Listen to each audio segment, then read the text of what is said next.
不是，你俩在这玩宫心计呢，两个人的心眼子加起来比菠萝还密吧？普通人真的是玩不过你俩。天呐，何初三，活该你有老婆啊！又一哥，如果这个时候扇你一巴掌，你是不是还能伸舌头舔上去？二，何初三进阶和影帝。自从知道自己对大佬有了不可告人的秘密之后，何初三开始徐徐图之。今天请他去红磡吃鸡包，明天请他去看电影。追黑道大佬很难的，更何况还是有钱的大佬。为了省钱，何小穷酸连饭都没舍得吃，揣着一张电影票在沙家浜的文化中心等夏大佬。电影开始了，夏六一还没来，何初三小声嘀咕：“这个黑帮大佬真是不好伺候，一点道理都不讲，随心所欲的想抢钱就抢钱，想送钱就送钱，不收还掀桌子，像个小孩子。”另一边正在开车的夏六一狠狠打了个喷嚏，擦，谁骂老子？何初三一边抱着小书包发呆，一边老气横秋的叹气。不想一抬头就看到夏六一站在面前，瘦腰长腿，包裹在一身黑西装里。何初三一个把持不住，看呆了。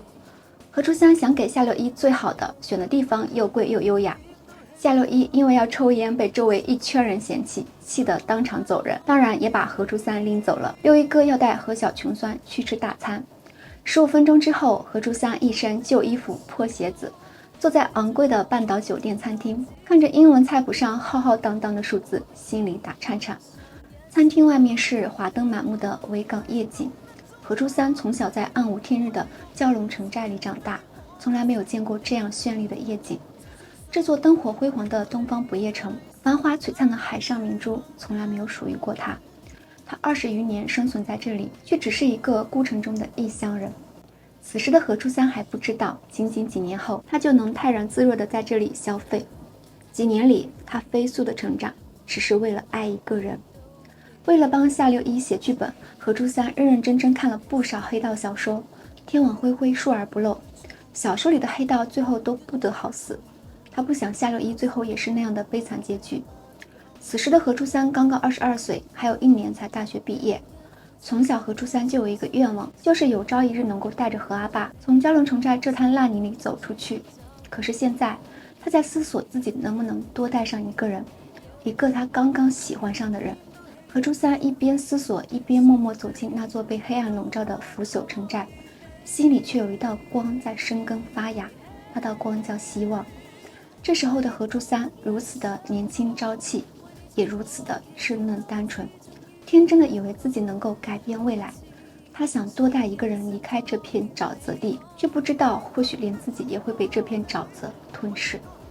又到1年的6月1日是夏大佬的生日，何初三抱着一个包装严实的小纸箱子去给他六一哥过生日，宝贝的不行。夏大佬期待地打开他的宝贝箱子，手伸进去摸索老半天，最后只摸出一张贺卡。贺卡上画着一个极其丑陋的生日蛋糕，还认认真真地写了4个字：61快乐。夏六一捏着那张单薄的贺卡沉默。何初三耷拉着脑袋说：“六一哥，我想送你一个这么大的生日蛋糕，但是不够钱，先送个纸做的，等我明年工作了补给你。”何初三是讲信用的人，后来他真的送了夏六一大大的蛋糕，只是那时候看的人心里酸酸的。虽然被何初三的纸蛋糕气着了，但夏六一还是不放心他，要开车送他回家。不过这车半路拐到了海边别墅前，那是夏小满和青龙住过的别墅。在这里，何初三看见了一个脆弱的夏六一。荒废的别墅前，夏六一抓着那个薄薄的贺卡哭了。他说被青龙带走的那一天是6月1日，他第一次吃蛋糕，他觉得那一天才是自己人生的第1个生日。说这些的时候，夏六一低着头，表情落寞。何初三想，这个才是真正的他吧。热闹的生日会，莺歌燕舞，酒池肉林，嬉笑打闹，都是他做给兄弟们看的幌子。真正的他只会在深夜里一个人开车上山，坐在一座废弃荒芜的别墅前，默默地抽一根烟，对着一张贺卡流泪，然后悄无声息地睡去。此时的何初三不知道，在夏六一心里他能算个什么，但是他清楚地知道，这个肆意妄为的黑社会耀武扬威的出现后，就在他的心里横冲直撞，现在已经驻扎不走了。何初三把醉过去的夏六一抱在怀里，轻轻地把脸贴了上去。隔天早上，夏六一被阳光晒醒，隐隐回忆起何初三昨晚的所作所为。这次他敏感地确定何初三对他超过了兄弟的界限，但这种危险的情愫还是扼杀在萌芽里吧，越早越好。不过说是扼杀，他也没准备不见何初三。夏六一自信地觉得何初三只是读书读傻了，一时错把兄弟情当成了心动，等以后见过世面了，说不定就能够回归正途了。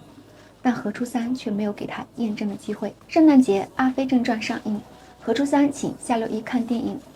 电影院里，何初三偷偷上演茶艺，装作太困想睡觉，身体一点一点的往下滑，脑袋一点一点的挪，然后轻轻靠在了夏六一的肩膀上。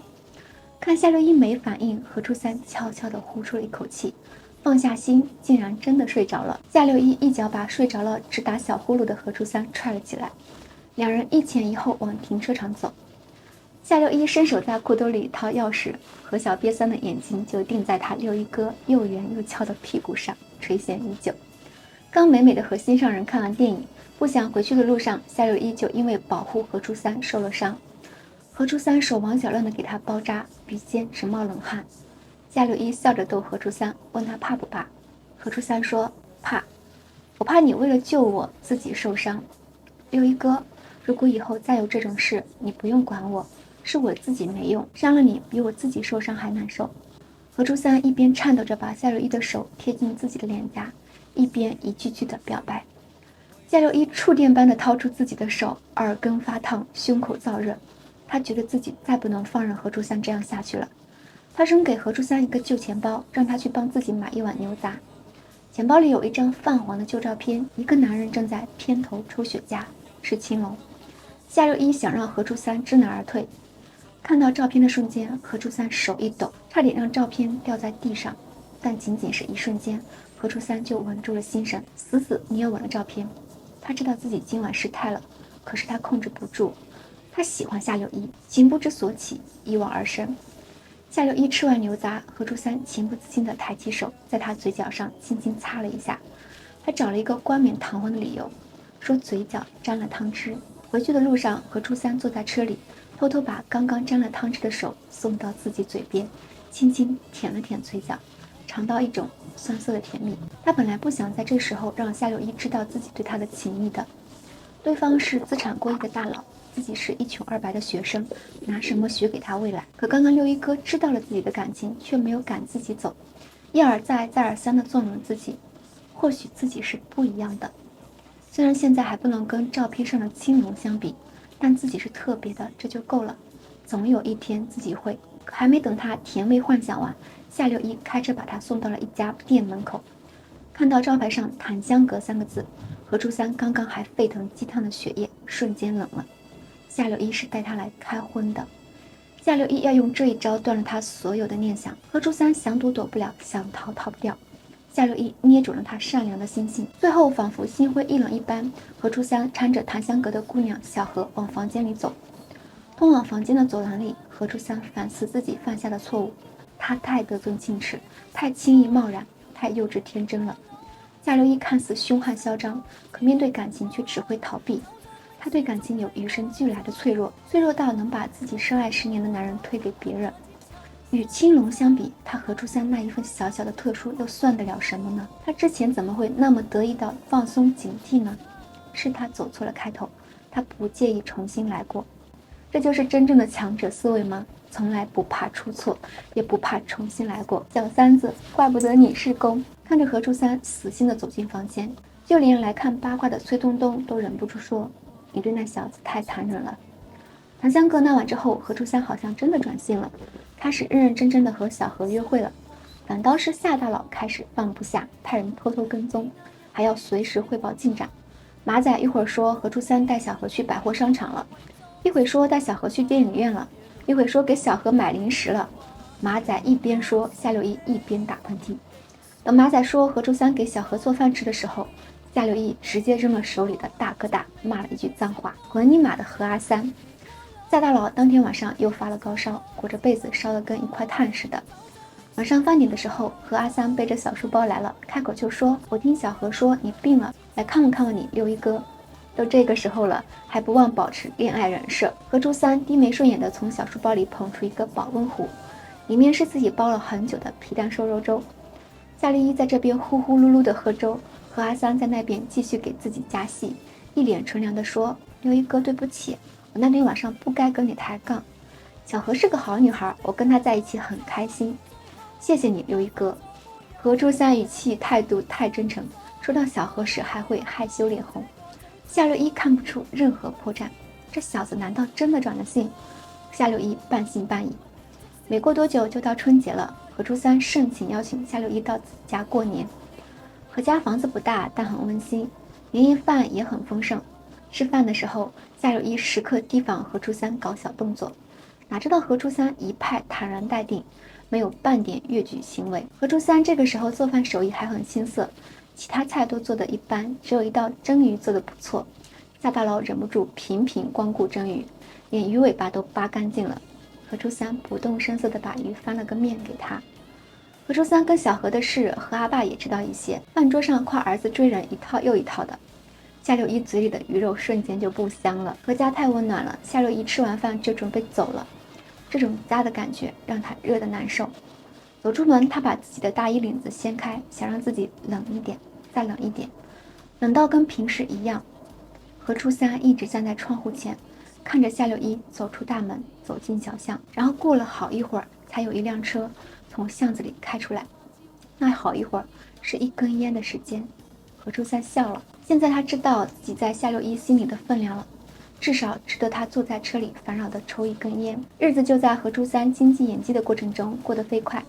又是一年6月初1，夏六一的生日到了，马仔来汇报说1个小时前有人送了礼物过来，那是一个很大很大的盒子。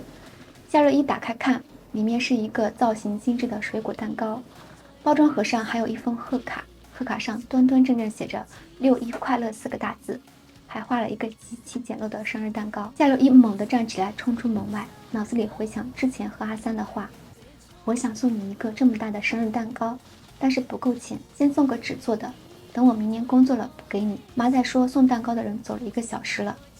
夏六一立马打电话过去，何周三说自己快到家了，可夏六一明显听到电话那头传来和自己周围同样的音乐，立马冲着远处一个鬼鬼祟祟的人影大喊：“何阿三，给老子滚出来！”何初三就被老鹰捉小鸡一样的拎了出来。当天晚上，夏六一对着青龙和小满的牌位吃了大半个何初三送来的水果大蛋糕。第二天起来就开始牙疼，硬撑着1个星期，脸都肿了，只能去医院拔牙。牙疼不是病，疼起来要人命。夏大佬被牙疼折磨，就开始折腾小马。小马屁滚尿流地从手术室里逃出去，又朝自己的下属发脾气，说：“姓何的臭小子死哪儿去了？这么久都没来哄大佬开心。”姓何的臭小子一边跟大佬玩欲擒故纵，另一边忙着拼事业呢。90年代的香港形势一片大好，青壮年们纷纷投身金融事业。何周三甚至吃处都在公司，周一到周六每天昼夜不停地加班，忙得跟陀螺似的。这一周天嘛，何初三就重拾金像影帝的天赋，穿上何阿爸的旧衣服，给自己做了一番外贸伪装，推着一个小杂货车到夏六一公司办公楼下叫卖。他不敢轻易出现在夏六一面前，怕之前和小何演的戏前功尽弃。其实当初带小何进房间后，他第一时间就跟小何坦白了自己的想法，他把小何介绍给了一个要好的小学同学，但他一直不敢见夏六一，但他又忍不住想夏六一想得心肝疼，于是就乔装打扮到他公司去偷看。何初三的伪装太逼真了，没有一个人认出他。他被收过3次保护费，小马甚至还在他那里买过1次烟。他看着夏六一在公司进进出出，面上装的一脸纯良，但脑子里全是猥琐想法，紧盯着夏六一紧翘的屁股。他最喜欢夏六一下楼上车那一串动作：歪头吸一口烟扔掉，然后解一颗西装扣子，弯腰上车。这一瞬间的屁股最圆最翘，看着看着心里又有一些遗憾，当初夏六一在自己家养伤的时候，怎么没趁机多揉几把。这一边何初三玩影帝游戏玩得起兴，另一边他的六一哥出事了。夏六一因为帮派斗争伤了盛和会的肥妻，双方实力火拼，警察也赶来，夏六一死了一个手下，应声重伤冲出去，恰好被下班经过的何初三救了。何初三把夏六一带回自己住的地方，那是他工作后租的一个小公寓。何初三心疼地给夏六一清洗伤口，看着眼前密布的伤口，心里一阵阵抽痛。清洗的动作也越来越慢。夏六一脑袋上罩着一个毛巾，看不见何初三的动作，但能看见前方墙上投射的影子。何初三悄无声息地抬起手，那是一个要从后面抱他的动作。夏六一就这么在这个小公寓住了下来。公寓太小，只有一张床，夏大佬理所当然的睡床，和阿三睡沙发。这一晚，夏大佬夜里尿急，摸黑起来上厕所。回来经过沙发，看到何小瘪三缩手缩脚的躺在沙发上，身上盖着的衣服已经掉了。夏六一捡起外套，重新给他盖上。等夏六一脚步声小了，何初三在黑暗中睁开了眼，双手珍惜地摩挲着六一哥给他盖的衣服。何晶英最近一直潜伏于黑夜，韬光养晦，伺机而动。过了好一会儿，听到屋里传来夏六一的细小呼噜声，何初三轻手轻脚地下沙发，鬼鬼祟祟地摸进卧室。屋里一片昏暗，何初三就着窗帘缝隙透出来的丁点光，用眼神勾勒夏六一的身体，先是凹陷的腰，再是挺翘的屁股，一边勾勒一边默默地咽了一口口水。夏六一睡觉很警觉，何初三不敢有进一步的动作，就这么像鬼魅一样的站在门口，满怀着暗恋者的深情与偷窥者的猥琐。盯了很久很久，何初三心里发出一声轻叹，才暂且满足地爬回沙发睡觉。而等客厅传来沙发陷下去的嘎吱声后，屋里床上一直紧闭双眼的夏六一轻轻皱了皱眉头，在心里骂了一声扑街仔。不是，你俩在这玩宫心计呢，两个人的心眼子加起来比菠萝还密吧，普通人真的是玩不过你俩。这一天，何阿三刚出门挣钱养家，夏大佬在家里躺着养伤，顺便思考人生，不想感觉胳膊下面有一些不对劲，撑起身子一看，原来枕头下面放着几张照片。夏六一狐疑地拿起一张看了看，瞬间暴怒。何初三。办公室里正努力奋斗的何阿三打了一个喷嚏。下班后，何初三又带着一篮菜回家，不想刚进门就看到夏六一阴沉着脸坐在沙发上，那表情活像大老婆派私家侦探抓了奸，拿着照片等着兴师问罪。夏六一憋了一肚子的火气，那些照片全是他，站在门口的他，弯腰进车的他，甚至还有一张他开着车窗坐在车里抽烟的照片，五官异常清晰。这得站得多近，藏得多好，才能拍出这么清晰的照片。何初三扑通一下就跪下了，老实承认自己和小何在假装交往。夏六一气得一把抓住他脑袋，按在了茶几上，拿了一个碎瓷片抵着他的喉咙。何初三侧脸被压得扁扁的，却轻声开口说：“六一哥，稍等一下。”夏六一疑惑地略微松开手，何初三小心翼翼地转过身，拿出一个布手巾，心疼地给夏六一挑手心里的碎瓷片，挑完还仔细地给夏大佬擦了擦手，重新垫上手巾，才把碎瓷片再次放进夏六一手里，小心呵护做完一切，才自觉地又把脸重新往茶几上一贴，说：“你继续，小心别割了手。”天哪，何初三，活该你有老婆啊！六一哥如果这个时候扇你一巴掌，你是不是还能伸舌头舔上去？夏六一直接丢了碎瓷片，扒了何初三的衣服卷成条，劈头盖脸的抽，一边抽一边破口大骂：“扑街仔，你个混账玩意儿，玩你大佬，老子今天抽死你！”这通抽给何初三抽爽了，一边躲一边闷笑，当然还要护住自己宝贝的俊脸。等夏大佬终于抽累了，何初三摇摇晃晃地站起来，膝盖往下的西装裤上都是碎片与血迹，不知道是真撑不住还是故意，最大的可能是两者都有。何初三摇晃着往前走了一步，然后膝盖一弯，直接栽到了夏六一的身上，伸出双臂环住了夏六一的腰，笑着说：“六一哥，你要知道，像我这种人，你如果下不了手的话，就再也推不开了。”何小狐狸向来老实诚恳的脸上突然露出狡猾的笑意，然后一低头亲上了夏六一的嘴唇。鼓掌，恭喜何阿三、何影帝、何晶英终于亲到老婆了。夏大佬当场被亲懵了，千算万算没料到这混账玩意敢这么大胆。可何小瘪三胆子还不止他想的那么大，亲着亲着连舌头都紧了进去，温柔蜷喘地舔他的唇齿，在他舌尖上轻轻顶弄。